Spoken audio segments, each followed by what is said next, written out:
Mga nakakabaliw na eksena pagdating sa pananampalataya. Meron bang ganon? Opo, meron. Sino sila ba sa ating alamin? Sila yung nagpapanggap na Kristiyano, pero hindi naman pala. Sila talaga Kristiyano.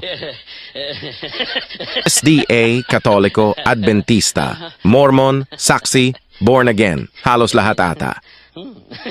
Sila yung nagkunwari Kristiyano pero hindi naman pala. Ang totoong Kristiyano, ang tawag sa kanila ay Christian. Yan ang nakasulat daw sa Acts 11:26. Ngayon magtanong ka, ano ang relihiyon mo? Ang sagot, Born Again, Mormon, Saksi, SDA, Adventista, Katoliko, etc. Diba? Kristiyano ba yan? Siyempre hindi.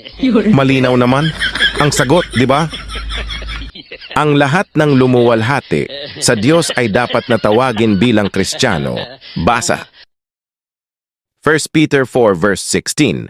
Ngunit kung ang isang tao ay magbata na gaya ng Kristiyano ay huwag mahiya, kundi luwalhatiin ang Diyos sa pangalang ito. Unya, Kristiyano ka ba? Hindi nga.